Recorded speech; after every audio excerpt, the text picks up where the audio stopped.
Bulletin में सबसे पहले बात करेंगे, अब कप्तान भी पीसीबी की सिलेक्शन कमेटी का रुकन होगा। चेयरमैन पीसीबी ने सिलेक्शन कमेटी की तंजीम नौ का ऐलान कर दिया है। लाहौर में न्यूज़ कॉन्फ्रेंस के दौरान चेयरमैन पीसीबी मोहसिन नकवी ने बताया कि सिलेक्शन कमेटी का कोई चेयरमैन नहीं होगा। सिलेक्शन कमेटी के 7 अरकान मसावी इख्तियारात के हामिल होंगे। मोहम्मद यूसुफ, अब्दुल रज़ाक, वहाब रियाज और असद शफीक सिलेक्शन कमेटी में शामिल होंगे। कप्तान, हेड कोच और डेटा एनालिस्ट भी सिलेक्शन कमेटी का हिस्सा होंगे। हम लोगों ने सिलेक्शन कमेटी को रीऑर्गेनाइज़ किया है और अब ये सिलेक्शन कमेटी जो है वो 7 लोगों पर मुश्तमिल होगी और इन 7 लोगों में मैं आपको बता देता हूँ।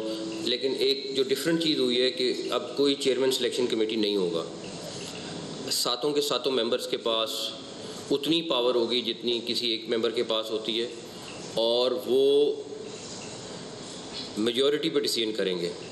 उनकी डिबेट हो, उनकी आपस में बहस हो, ताकि एक अच्छे कंक्लूजन की तरफ हम पहुँचें। अभी उससे पहले जो फॉर्मेट था वो थोड़ा फ़र्क था। 4 मेंबर्स मेरे साथ बैठे हुए हैं इस टाइम पे और एक मेंबर के ऊपर मैं आपको यकीन से बताता हूँ कि प्रॉपर वर्किंग हुई है, प्रॉपर इसके प्रोज एंड कॉन्स देखे गए हैं, कितना किसी को समझ है प्लेयर्स की और बहुत सारे फैक्टर्स हैं जिनको देखा गया है। तो 4 प्लेयर्स जो हैं वो ये बैठे हुए हैं। सिलेक्शन कमेटी में अब हमने पाकिस्तान टीम का कैप्टन जो है वो उसका मेंबर हुआ करेगा और एक हेड कोच उसका मेंबर हुआ करेगा। एक हमने डाटा का बंदा लिया है और 2-3 कोऑर्डिनेटर होंगे। उनके कोऑर्डिनेटर्स के पास वोटिंग पावर नहीं होगी, लेकिन एक डाटा का बंदा है और 4 बंदे ये हैं, एक कैप्टन है और एक हेड कोच। तो 7 लोगों पर मुश्तमिल ये सिलेक्शन कमेटी होगी और ये सिलेक्शन कमेटी जो है वो डिसाइड करेगी हर अगला फ़ैसला। अब के बाद कोचेस के ऊपर हमारा काम हो रहा है और आप यकीन माने जिस दिन फाइनल होगा हम आपके पास आएंगे और आपको बताएंगे। एडवांस बताने के कुछ नुकसानात हैं। मैं आपको इसलिए बता सकता हूं कि एक कोच जिसके साथ हमारी बातचीत चल रही थी, लेकिन हमारी बातचीत इतने पे चल रही थी, मीडिया पे इतनी बड़ी चीज़ शुरू हो गई, वो इतना घबराया कि वो भाग गया। पीसीबी के इन फैसलों पर हम बात करेंगे। क्रिकेट के सिकंदर बख्त ने हमें ज्वाइन किया है और senior sports journalist Abdul Majid Bhatti भी हमारे साथ हैं। सिकू, सबसे पहले यही कि ये जो कप्तान को सिलेक्शन कमेटी का रुकन बनाया और ये इसकी वजाहत भी उन्होंने की कि मुशावरत तो होती थी पहले, चाहे वाजबी भी होती थी एक ज़माने में, तो मुशावरत नहीं, वो रुकन होगा, बाकायदा उसकी से होगी और उसके कहने पर टीम में प्लेयर्स आएंगे।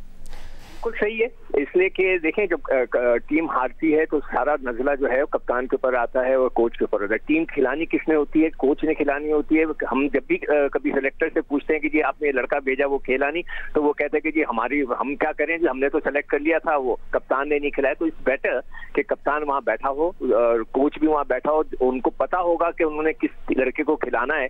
तो इट्स बेटर कि वो दोनों वहाँ पे हिस्सा हो। देखें जब मैं सेलेक्टर था, मैं कप्तान के घर गया था, वो कप्तान कराची का था, मैं कराची में उनके घर गया था, उनको टीम बताई कि ये हमारी टीम है जो हम बना रहे हैं, आपको अगर कोई एतराज हो तो उस पर चेंज करें। जब हम ये करते हैं, कप्तान से पूछते हैं, तो उसको शामिल करना बहुत अच्छा किया है। इसलिए कि बाद में भी ये ना फैसला हो कि जी मैंने तो भेज दिया था लड़का, उन्होंने नहीं खिलाया, तो ये चीज खत्म हो जाएगी। नंबर 1। नंबर 2, एक चीज का मुझे एतराज है, वो ये है कि मैं हमेशा बिलीव करता हूँ रज़ाक और जो यूसुफ है वो तो ठीक है, उनके और प्लेयरों के दरमियान फासले हैं, मगर असद शफीक और वहाब रियाज तो 2020 तक खेलते रहे और उनके साथ 7 लड़के पाकिस्तान टीम के ऐसे हैं जिसके अंदर वो जो इन लड़कों के साथ खेलते रहे। तो ये थोड़ा सा वो हो जाता है कि रंजिशें दिल में होती हैं। असद शफीक को ड्रॉप किया गया था 2020 के बाद, उनके दिल में हो सकता है रंजिश। लड़का बहुत अच्छा है, असद शफीक इज अ थोड़ा जेंटलमैन, बहुत अच्छा लड़का है, तमीजदार लड़का है, बहुत अच्छा लड़का है। मेरी वहाब रियाज से इंटरेक्शन कभी नहीं हुई, तो ये बहुत अच्छा लड़का है, मगर ये थोड़ा सा फासला सिलेक्शन कमेटी और लड़कों के दरमियान होना चाहिए था। जहां तक डेटा एक्सपर्ट का ताल्लुक है, मैं तो डेटा पे इतना ज्यादा बिलीव नहीं करता। स्टैट सारे निकल आते हैं, खेल सिचुएशनल होता है, जैसी सिचुएशन होती है उससे ज्यादा क्रिकेट खेली जाती है, तो वो उनकी मर्जी है, वो डेटा एक्सपर्ट रखना चाहे ना रखें। चेयरमैन सिलेक्शन कमेटी नहीं है, वो एक नया एक्सपेरिमेंट होगा, देख लेते हैं। हमारे दौर में जो चेयरमैन सिकू भाई साथ ही रहिए। भट्टी साहब से भी यही सवाल। भट्टी साहब, कैसा फैसला है ये कप्तान को सिलेक्शन कमेटी का जो मुस्तकिल रुकन बनाया गया है? देखें, अब कप्तान को basically official role selection committee में दे दिया गया है।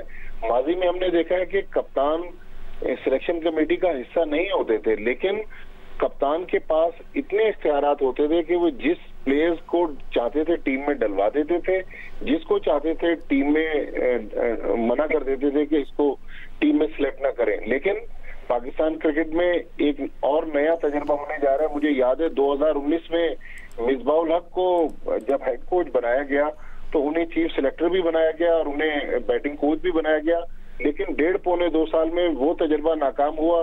फिर मिसबाउल हक ने चीफ सिलेक्टर का ओहदा छोड़ दिया और मोहम्मद वसीम को चीफ सिलेक्टर बना दिया। लेकिन एक अच्छी चीज हुई है कि ये जो 4 सिलेक्शन कमेटी के मेंबर आज अनाउंस हुए हैं, चारों बड़े प्लेयर्स हैं और चारों क्रेडिबिलिटी वाले हैं। मोहम्मद यूसुफ हों, वहाब रियाज हों, अब्दुल रज़ाक हों या असद शफीक हों। लेकिन चेयरमैन ने जिन 2 चीजों से चेयरमैन पीसीबी ने दस्तबरदार होने का ऐलान किया वो बड़ी इंटरेस्टिंग है कि इससे पहले कप्तान की जो तकर्री थी उसका इख्तियार चेयरमैन के पास होता था, लेकिन मोहसिन नकवी साहब कहते हैं कि अब कप्तान जो है वो मुकर्रर करेंगे सिलेक्टर्स।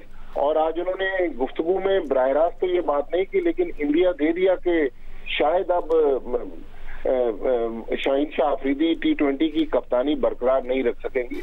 दूसरा, माजी में ये होता था कि जब सिलेक्टर्स टीम मुंतखब करते थे उसके बाद उसकी फाइनल अप्रूवल चेयरमैन पीसीबी देते थे, लेकिन अब शायद वो इख्तियार भी उन्होंने सिलेक्शन कमेटी को दे दिया। लेकिन एक अच्छा और नया तजर्बा किया गया। अब देखना है कि इसके असरात क्या आते हैं, लेकिन मेरे ख्याल में जिस तरह बड़े प्लेयर्स को नेशनल सिलेक्शन कमेटी में डाला गया है और जूनियर और सीनियर सिलेक्शन कमेटी एक ही बनाकर पीसीबी ने एक और अच्छा फैसला किया है कि जो जूनियर प्लेयर्स हैं वो जब पाकिस्तान टीम के दरवाजे पे दस्तक दे रहे होते हैं तो नॉर्मली सीनियर सिलेक्टर्स उनको इग्नोर करते हैं। अब उन्हीं से अकाउंटेबिलिटी होगी कि फलां प्लेयर ने अंडर-19 में परफॉर्म किया है, वो पाकिस्तान टीम में आ सकते हैं। तो ये मेरे ख्याल में एक अच्छा फैसला। तो ये अच्छे फैसले लग रहे हैं, लेकिन ये देखते हैं कि रिजल्ट इसका क्या आता है। अच्छा सिकंदर, आप कहिएगा ये ट्रेनिंग कैंप जो लगाने का एक पूरा प्लान है, फैसला है, इसको आप कैसे देखते हैं? देखिए, ये जो ट्रेनिंग कैंप है ये शॉर्ट है, 10 दिन का है या 20 दिन का होगा। इससे कोई सिर्फ एक वक्त टेम्परेरी तौर पे लड़कों की फिटनेस हो जाएगी। मैं खुद जो है मंगला डैम गया हुआ हूँ, जब तोकीर ज़िया साहब, जनरल तोकीर ज़िया साहब वहाँ पे जब चेयरमैन थे तो उन्होंने हमें भेजा था। वो मेरा जिंदगी का सबसे अच्छा मेरे ख्याल से वो एक्सपीरियंस था। इतना जबरदस्त था कि हमने मंगला डैम में स्विमिंग भी की थी, हमने मंगला डैम के वो जो बहुत बड़ी दीवार है उसको सबने मिलकर क्रॉस भी किया था फिटनेस के साथ। मगर वो तो 10 दिन का है। असल चीज ये है कि मैं चेयरमैन साहब को बोलूंगा कि आप फिटनेस को जो है उसके साथ अटैच करें, सेंट्रल कॉन्ट्रैक्ट के साथ। आप सीजन से पहले हर एक का फिटनेस टेस्ट कराएं। जो लड़का फिटनेस टेस्ट पास नहीं करता उसको आप सेंट्रल कॉन्ट्रैक्ट ना दें। और ये फिटनेस टेस्ट जो है ये मीडिया के सामने होना चाहिए। जब लड़के गेम खेलते हैं तो टीवी पर लाइव टेलीकास्ट होता है, तो ये जो फिटनेस टेस्ट है मीडिया के सामने होना चाहिए ताकि सबको पता चले कि ऑनेस्टली कौन जो है पास है फिटनेस टेस्ट। अगर वो फिटनेस टेस्ट पास नहीं करता तो उसको सेंट्रल कॉन्ट्रैक्ट ना दें। आप देखिएगा हर लड़का डबल फिट हो जाएगा। ये पैसों से मार देने तो पैसों से ही ये लोग रुकते हैं। और इसके अलावा ये फिटनेस जो है ये 10 दिन का है, ठीक है, it will be a good experience. मगर असल चीज जो है वो है कि लड़कों को एजुकेट करें कि ये fitness is their own problem. ये पाकिस्तान के लिए इंपॉर्टेंट मुसलसल बुनियादों पे यानी फिटनेस अपनी रखें प्लेयर्स और सेंट्रल कॉन्ट्रैक्ट को इससे जुड़ा होना। बहुत शुक्रिया। क्रिकेट एक्सपर्ट सिकंदर बख्त हमारे साथ है और senior sports journalist Abdul Majid Bhatti ने भी टाइम दिया।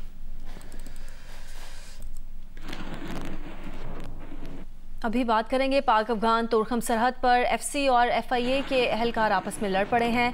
तल्ख कलामी के बाद हाथापाई भी हुई है जिसमें एफसी और एफआईए दोनों इदारों के अहलकार जख्मी भी हुए हैं। सरकारी ज़राए का बताना है कि दोनों इदारों के दरमियान तल्ख कलामी रश कम करने के मामले पर हुई थी। दोनों इदारों के हुकाम ने नोटिस लेते हुए फौरी तौर पर मामला हल कर दिया है। सिक्योरिटी ज़राए का कहना है कि तोरखम सरहदी गुजरगाह 4 घंटे बाद पैदल आमद-ओ-रफ्त के लिए खोल दी गई है। सरकारी ज़राए का कहना है कि गैर कानूनी अफराद का दाखिले को रोकने के लिए कानूनी तकाज़े पूरे करने की कोशिश की जाती है, जिसकी वजह से रश में इजाफा हो जाता है। मुस्तकबिल में इस तरह के वाक़यात की रोकथाम के लिए भी इक़दाम किए जाएंगे।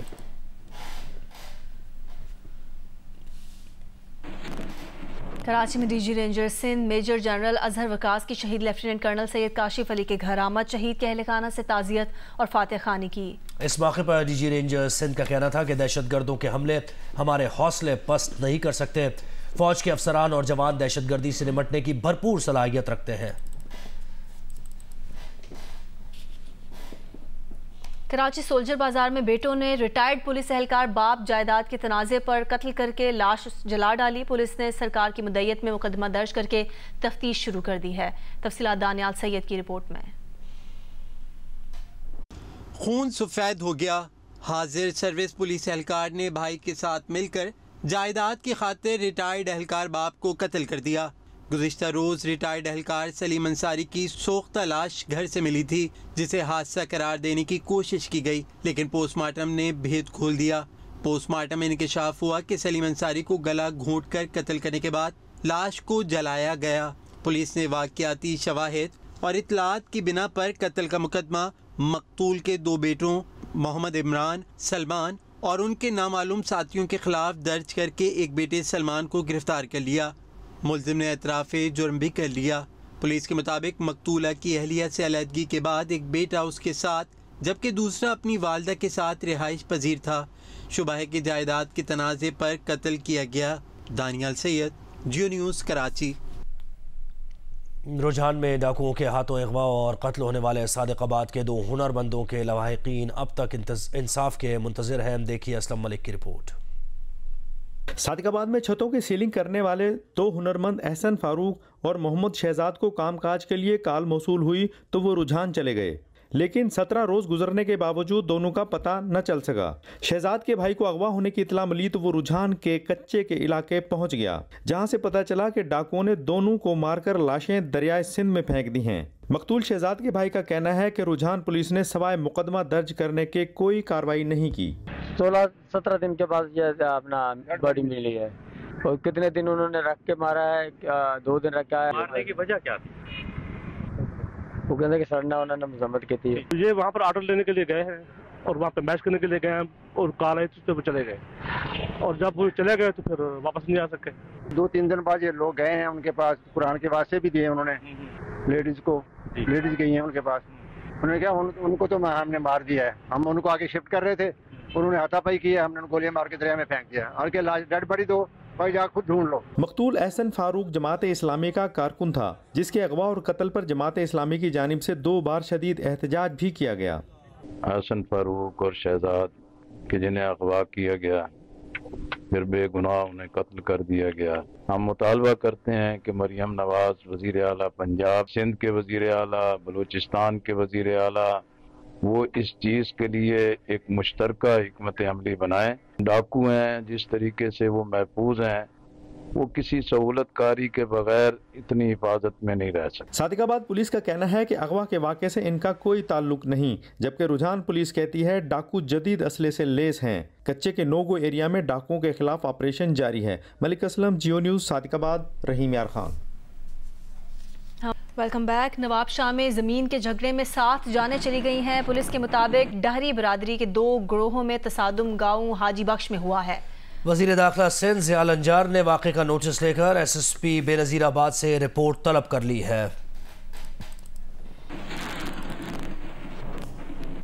मुशीर इत्तलात खैबर पख्तूनख्वा बैरिस्टर मोहम्मद अली सैफ ने मुतालबा किया है कि खैबर पख्तूनख्वा हुकूमत के डॉक्टर्स को अडियाला जेल में परवेज़ इलाही के मुआयने की इजाज़त दी जाए। अपने बयान में बैरिस्टर सैफ ने कहा कि जानना चाहते हैं कि परवेज़ इलाही का फ्रैक्चर गिरने से हुआ है या तशद्दुद से। साबिक़ वज़ीर आला और पाकिस्तान तहरीक इंसाफ के सदर चौधरी परवेज़ इलाही साहब के गुज़श्ता दिनों उनको शदीद चोटें आई हैं और सुना है कि उनकी पसलियाँ टूटी हैं, फ्रैक्चर हुई हैं। खैबर पख्तूनख्वा हुकूमत की तरफ से हम ये मुतालबा करते हैं कि हमारे डॉक्टर्स की टीम को अडियाला जेल में चौधरी परवेज़ इलाही साहब का तिबी मुआयना करने की इजाज़त दी जाए, उन्हें एक्सेस दिया जाए, ताकि वो उनका तिबी मुआयना करके ये तसल्ली करें कि वो गिर कर ज़ख्मी हुए हैं, ना कि तशद्दुद की वजह से उनको चोटें आई हैं।